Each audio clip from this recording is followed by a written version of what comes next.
We had a couple of good games yesterday. Some very disappointing games. Two top 25 matchups that I just thought would be better were kind of boring.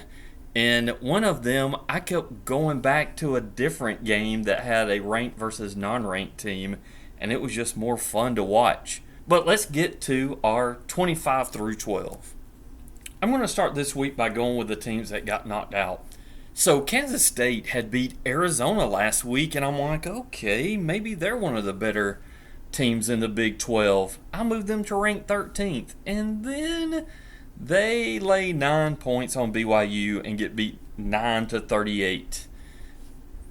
And I just can't keep a team that got beat 38-9 by an unranked team in my top 25. So that's why I have Kansas State falling out. You know, in my previous weeks before that, I had them kind of lower until they beat Arizona, but they're gone now. Then I had NIU at 24th. You know, they had the big upset against Notre Dame. They had a bye week. Then they come out of their bye week and they get beat by Buffalo 23-20. So I have NIU falling out. Then at 25th, I have Toledo. They'd beat Mississippi State. We know Mississippi State's not a good team, but they still beat a SEC team, so I was trying to give them a little credit there. They lost to Western Kentucky 26-21, so that's why I had Toledo out. So let's look at the first rank, and I want it to be a little different. There were three teams here for me that I was trying to decide on where I wanted to put 25 and 24th. It could have been easily James Madison, who hung 70 points on North Carolina yesterday. They beat them 70-50. So James Madison could have easily been put there. Boise State could easily be put there. I know the AP and the coaches poll has Boise State going in. But I'm going to give it to our cadets at Navy. They beat Memphis 56-44. Memphis, beat Florida State a few weeks back. I think the coaches poll had them in the top 25. And these men and women, they're fighting for our freedom of our country. And not only that, things have changed in a long time. They still run like an option offense, a form of the wishbone. There's a lot more motion into it now. Over time, when they may play a few more teams that will have a little more time to prepare for an option and maybe have a little more speed, I don't think they would be able to hang into that spot. But right now, I wanted to put Navy at 25. At 24, I wanted to keep Washington State in.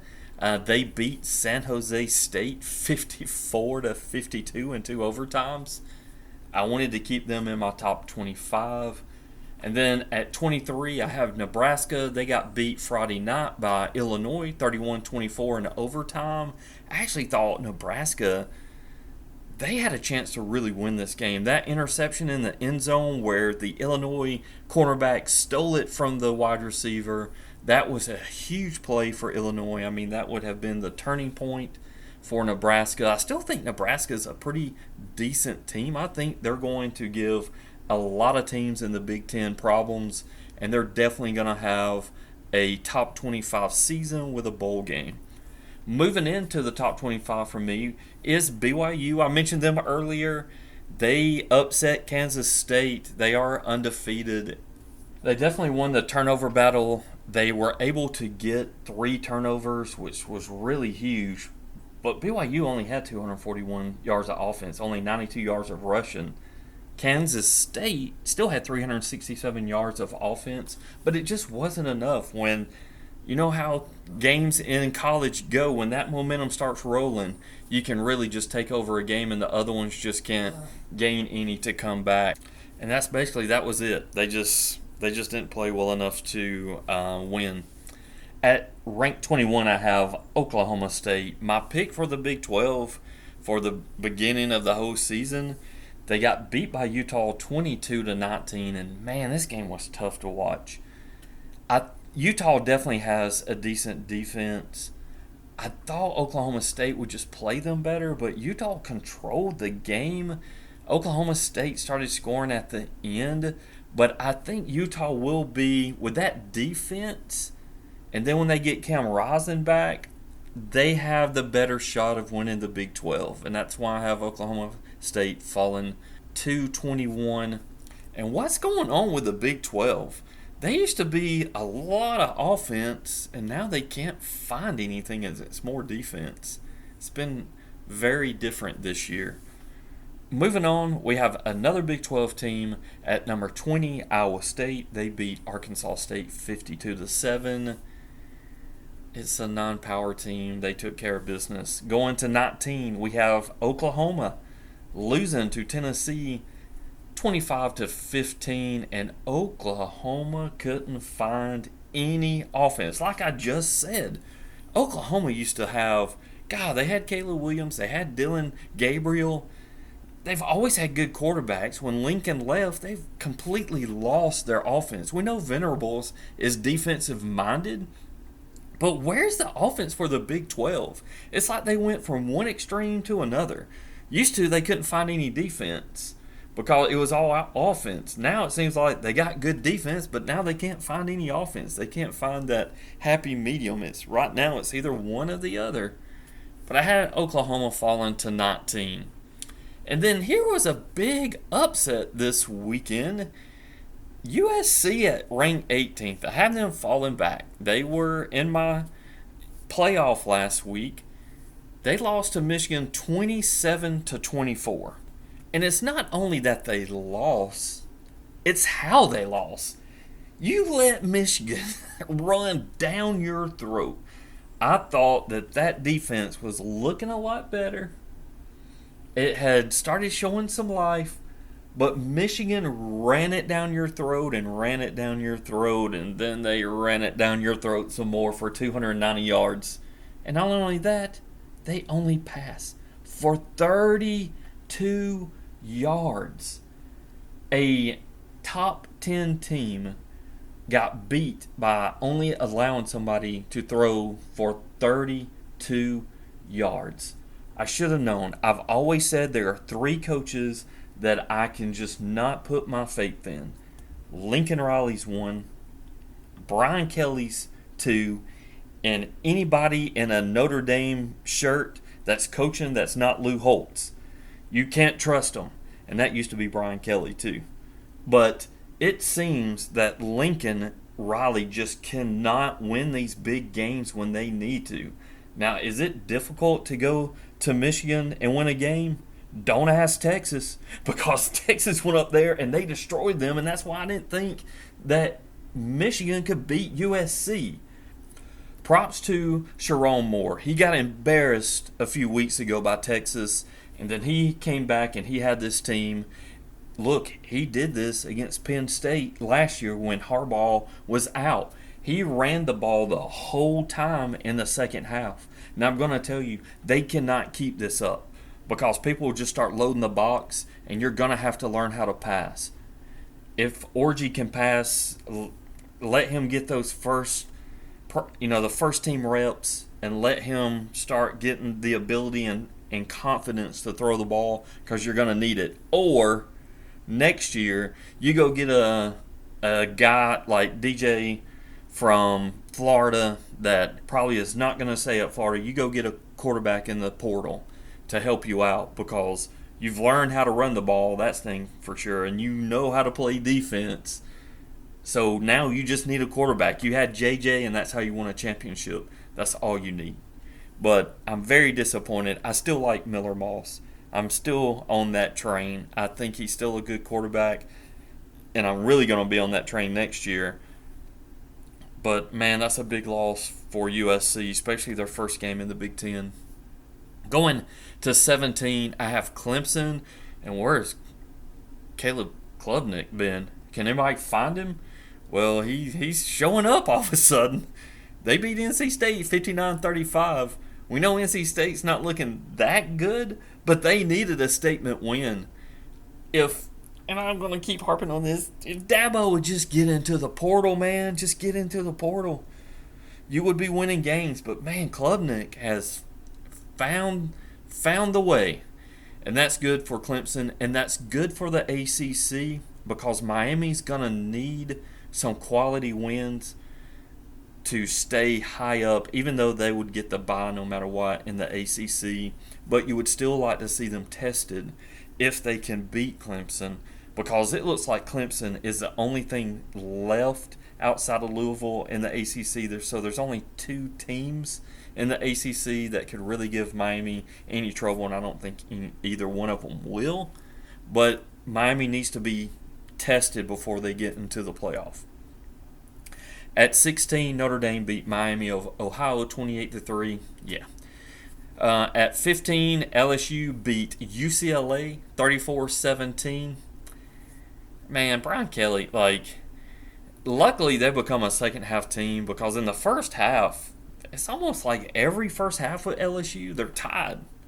And then they come out, so Brian Kelly maybe making some adjustments, just not against good teams, which that's where it counts, because you can win a lot of these regular season games, but when it comes to the big ones, don't ever trust Brian Kelly. Just don't do it. And then I've already talked about Michigan. They move up to 14. They beat USC. That's a huge win for the program who they're defending champs, and especially for Moore. That's a big win for him. And it was nice to see. And it was, honestly, outside of the Vanderbilt-Missouri game, it was the best game yesterday. There wasn't a lot of good games yesterday. Now, Friday night, Illinois-Nebraska was good. And I'll be honest with you, I did not watch Baylor and Colorado last night. I saw all the highlights this morning. I bet that was a fun game to watch, but I wasn't watching that. Then going up to 13th is Louisville. They beat Georgia Tech 31-19. And Louisville's an interesting team right now. I just don't know if I trust them.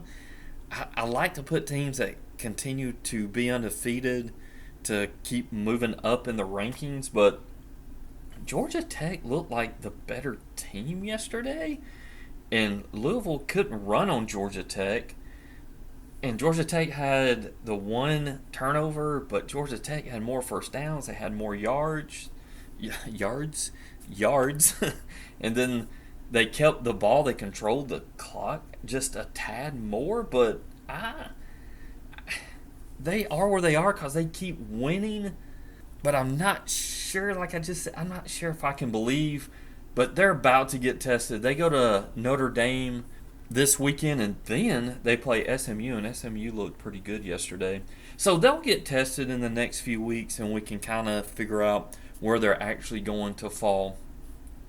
And then moving up to 12, this is my last team before we get to some of the playoff teams. You have number 12, Illinois. They beat Nebraska 31-24 in overtime. Man, Bielema's got that Illinois team looking good. I was really impressed. I thought Nebraska, they might slightly have more talent and a better team, but Illinois ran the ball and found a way to win, and that's why they're 12th, and that's why Nebraska is still in the 23 range. A lot of props to Illinois, and the Fighting Illini will be going to Penn State this weekend. It's a Saturday night game on NBC, so that will show us if they can keep this momentum, and that's a team. When I was talking about coaches a while ago, about a coach you can't trust, Franklin's getting into that range. Can Penn State beat the Illini? We'll find out. It should be a good game. Okay, moving into the top 11. At number 11, I have Missouri falling back. It was a fun game. They beat Vandy 30-27 in 2 overtimes, and Vandy gave them all they could handle. I actually thought Vandy blew it. They had a chance to upset them. Their previous rank was 9, so they only fell 2 spots. They're actually, where the AP ranked them, ranked 11th. Their player of the game was Chris McClellan. He was actually a transfer from Florida. He's a D tackle. He had 7 tackles, 2.5 tackles for loss, and that 1 pass defense. In their next 3 games, in 2 weeks, they will travel to Texas A&M, and then they'll go to UMass and Auburn.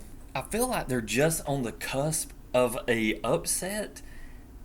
They play well, it's just they can't put teams away.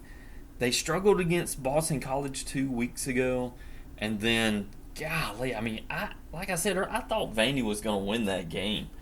But they've got to learn how to finish games. They didn't have any turnovers. That's the thing.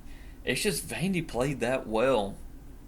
But I had them falling. They were actually, I believe they were ranked 7th in the AP last week. So they fell some spots in the AP as well.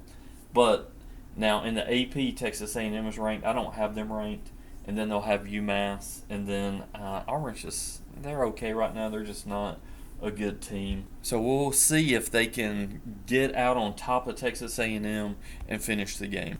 Moving up to rank 10th, they were previously 16th for me in their AP 10th too. AP, I'm not trying to copy them this week, but it just seems to fall that way. They defeated Oklahoma State 22-19. Micah Bernard, he rushed for 182 yards. He was a big part of that win yesterday. I'm going to be honest with you, like I said earlier, that game was boring to me. I just couldn't get into it. I was thinking that it would be a little more offense because that's what you get used to with the Big 12. I mean, Utah still had 456 yards of total offense, but they just couldn't get into the end zone. And I don't trust this team. I don't trust any Big 12 team right now. I think the team that wins the Big 12 may have 2 losses, and they're still going to get that bye as probably the 3rd or 4th team, depending on what happens in the ACC. Now, that's not saying that some teams in the SEC might have 2 losses and get into the playoff too. Heck, all of them might have a loss. Texas is looking really good, but look, we have, what, 1, 2, 3, 4, 5 teams in the top 7 from the SEC. And not only that, all the other teams that are from my 12 to 25. But right now, the Big 12 just doesn't have like a dominant team right now. If they were able to hold on to Oklahoma and Texas, they'd have that number 1 team in the nation right now. But they just don't. And the Big 12 is going to be an interesting conference to follow. Now, for ranked number 9, we have Penn State. They were previously 12th for me. They are AP 9.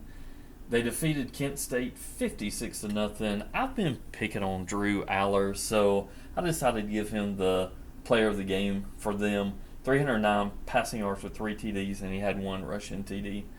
Their next 3 games, the big one this weekend, like I said earlier, with Illinois, the 12th ranked Illinois, so it'd be 9 versus 12. Then they have UCLA. Then they'll have to go out to Pasadena to play USC. Penn State is one of those teams I always talk about. I just don't believe in them either. Utah and Penn State, I just don't know if they'll probably be a good team to get into the playoff, but I don't think they can win a national championship because Aller doesn't play good against good teams. I mean, he can play Kent State and look like an all-star, but if he plays somebody with a good defense, he can't do anything. So I just don't have faith in them, and they still have to go through a gauntlet of the Big 10, but at the moment, I have them at number 9. Okay, moving through my last 8 rankings, nothing has changed. So from 8 to 1, and I'll kind of go through these fairly quickly. There's some things I want to touch on. At number 8 is Oregon. They're AP 8. They're still 8th for me. They had a bye week, so not much to talk about. They go to UCLA, then they'll have Michigan State, and then 3 weeks is the big game against Ohio State when Ohio State comes out to Eugene. That's pretty much all I got for Oregon. Now for ranked 7th, they haven't moved either. They moved up in the AP, though, to 5. They defeated Oklahoma 25-15. They did it pretty easily, even with some turnovers. They had a few turnovers, but they still definitely look like the better team. Their player of the game is Arian Carter, their linebacker. He had 6 tackles with 1 tackle for loss and 1 pass defended. Tennessee looked good. Heupel got he was a good quarterback for Oklahoma. I guess if you want to call it revenge, he was their offensive coordinator. They let him go, and then he went on to Tennessee, and he's making Tennessee into a powerhouse like they were with Philip Fulmer.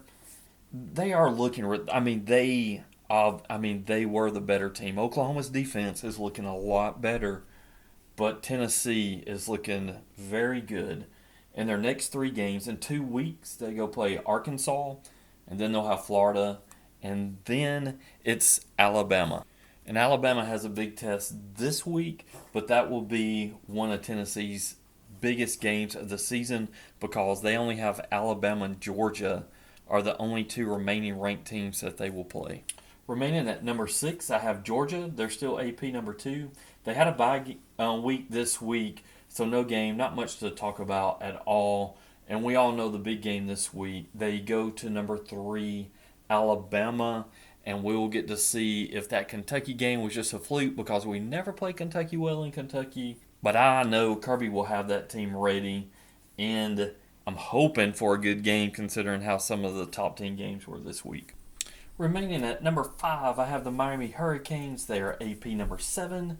Man, they beat the crap out of South Florida. That tells you because Alabama struggled with South Florida for 3 quarters.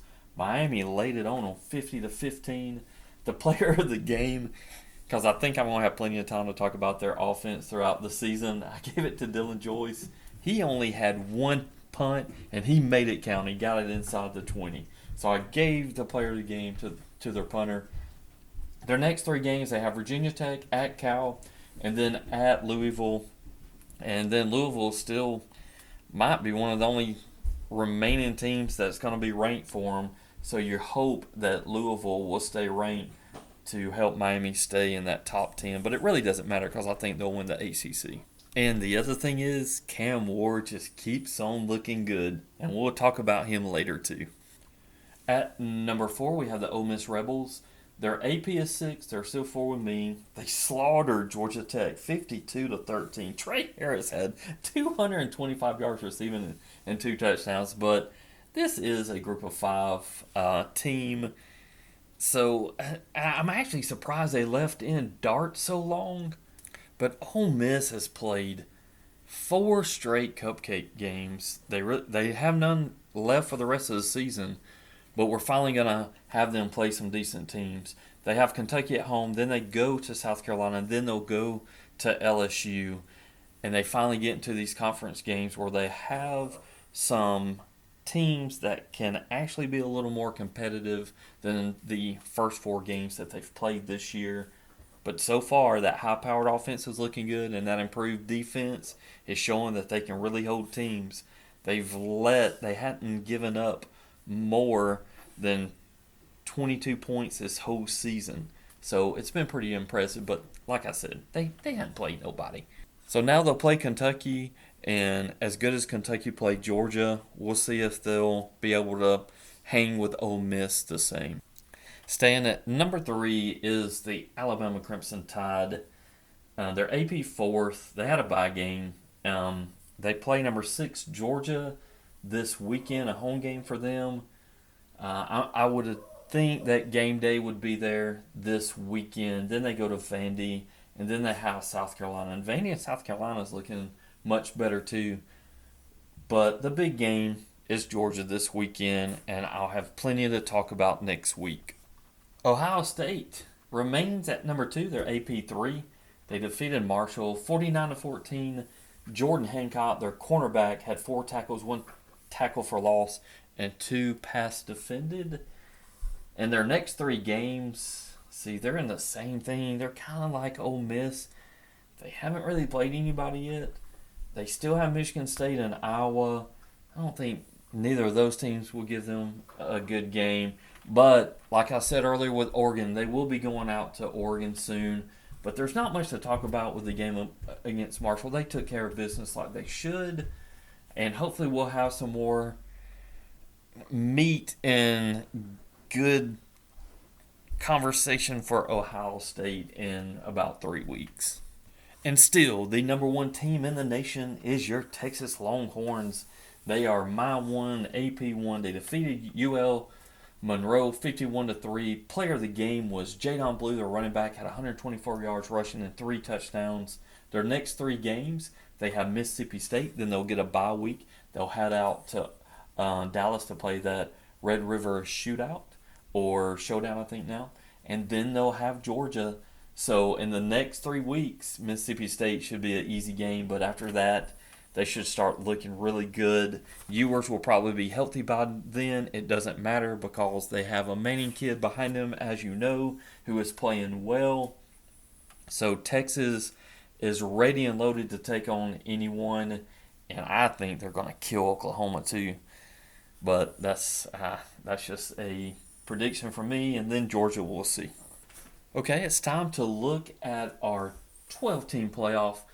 We'll start at the top left-hand corner. We'll have number one Texas winning the SEC. That will go down. The 8th seed right now would be Tennessee playing the 9th seed Oregon. The bottom part would have Washington State would still be that non-power of 4 team going in because they are my highest ranked at 24th. They would play 5th ranked or 5th seed Alabama, and then Utah would be winning the Big 12, and they would be in that bye seed at number 4. In the top right-hand corner, I have Miami winning the ACC. They would hold on to that 3 seed. And then going down, you'd have Mizzou at the 11th seed playing Ole Miss as the 6th seed. Next bracket down, you'd have Penn State in the 10th seed playing Georgia as the 7th seed. And then Ohio State would be your last bye with the Big Ten at the 2 seed. So for week 5, I don't think any of these teams play each other. Mizzou and Ole Miss, I'd have to see if they play each other. All the other ones would not. So that first round wouldn't have any games that would have been during the regular season. And I see some of them like Tennessee, Oregon. That would be a good game. If Ole Miss and Mizzou didn't play each other, that would be pretty good. Penn State, Georgia, And then Washington State, Alabama. I just don't know about that 12th seed right now. That's going to be tough for a 12th seed against that 5th seed, whoever falls as the 5th seed. Because really, that 5th seed could be a top 4 team. They just didn't win their conference. So we'll have to see how that falls. But right now, that's your 12-team playoff for week 5, going into week 5. Moving into my Heisman Watch. So right now, for my 3rd player who would go to New York to be part of the ceremony, I have Nick Nash, a wide receiver at a San Jose State. He has 637 yards receiving so far. That leads the nation. His past 2 games, he's had 16 and 17 receptions, which is crazy. And one of those was against Washington State, those 17 receptions from yesterday. Then I'll kind of show you where the rest of my top 7 are. I'm only going to do the top 7. Ashton Genty, who was my number 3 last week, is number 4 now. Then I have Jaquindon Jackson. He's a running back for Arkansas. He's at 5. And then I have Jackson Dart, the quarterback for Ole Miss, at 6. And then, hey, I like to give all good players a chance for the Heisman. I think they should open it up besides freaking quarterbacks all the time. But Kelvin Banks Jr. is the offensive tackle for Texas. Watch that kid. He's a people mover. And I think kids like him should be part of the Heisman talk because they protect those valuable quarterbacks that we like to hand the trophy to constantly. So they should be getting more props. But that's my 3 through 7. At number 2, it hasn't changed. I still have Cam Ward, the quarterback for Miami. He had 404 passing yards and 3 TDs. He had 1 pick, and he also had 43 yards rushing yesterday against South Florida. But he is currently has the best odds to win the Heisman right now. A lot of people are picking him.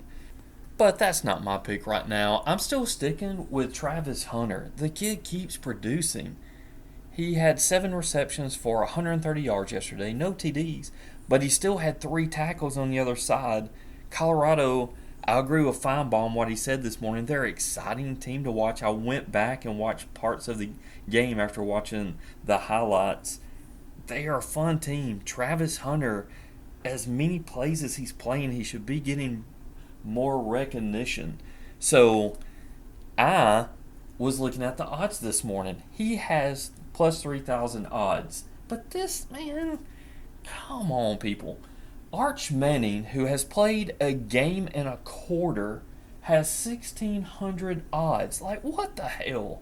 Come on, people. This is ridiculous. That kid's playing almost every down of every game, and you got this kid, just because his name is Manning, has higher odds to win the freaking Heisman when this kid is putting the work in every day and playing both sides of the ball.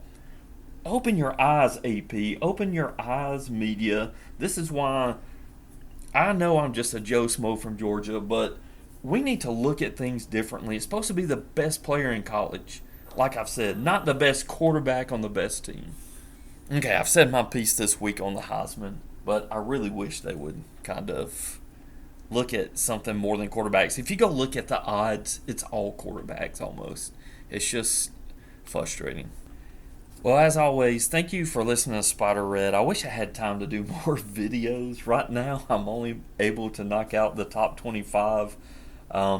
Be on the lookout. I know I said I was going to focus on football, but there is one topic that's been kind of just itching for me to talk about, and that's baseball and how to change the season. I think baseball has just got too long.